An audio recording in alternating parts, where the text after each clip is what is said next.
straight line is really something that in a way like runs contrary to what you would expect for something that enhances nature. You expect to have some kind of a winding line. And I kept insisting that it should be straight because of the depth of view that it opens and because it actually enhances the little wild nature that we have here by opposing it. It's as if this whole park was designed like a house for the community. So that the path is the living room where everybody meets, where everybody sees each other, where you come to see and be seen. And then there are rooms around it. There's the dog room on one side and there's the children's room on the other, the children's playroom. And the parents can sit in the middle and watch both. It's very peaceful that way.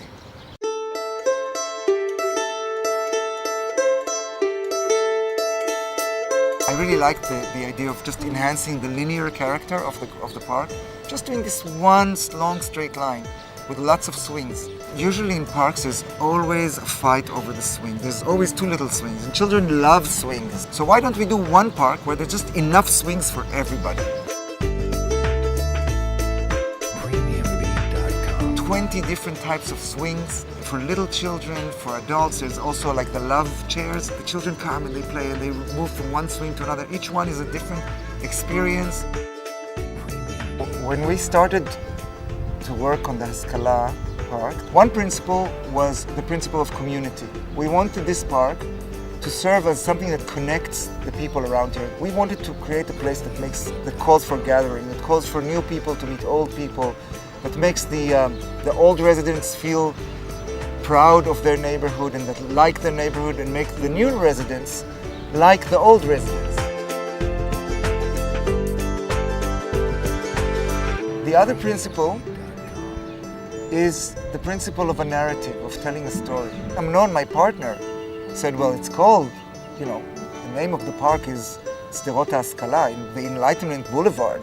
Why don't we tell the story of the Enlightenment here? And once we started looking at the Enlightenment movement, it just felt like we found a treasure.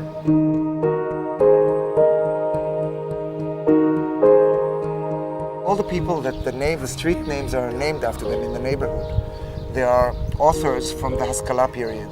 On the walls of bomb shelter, we put the pictures and a little story, a little biography of who those people were. The way that the pictures are hung, it's just like some Polish grandmother's house where she has the family members hanging on the wall.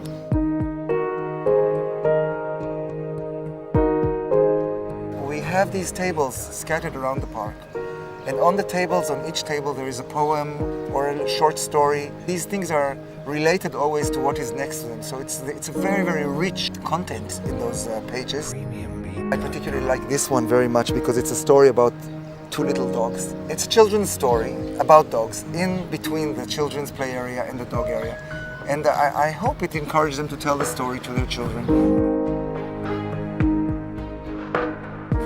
We talked about ecology, let's try to make this as ecological as possible. That means the first principle is to see what you have and keep what is there. The trees were here first, and they were actually planted in the 50s sometime. So one of the principles was to kind of give us gesture to the trees, put all the lights in the angle that enhances this angle that the trees grew because of the winds coming in from the sea. Right behind me you can see the grassy area. Most of the park is left without grass, it's just earth.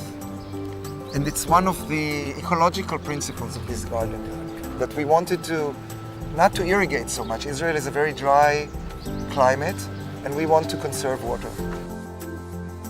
But the ecology also has a deeper level, which is the level of how do you experience nature? To afford people that experience of being in wilderness or being in nature that is so rare in the city. Every time they come, it looks a little bit different. There's something interesting to discover. The park doesn't always look the same. Every time it's different.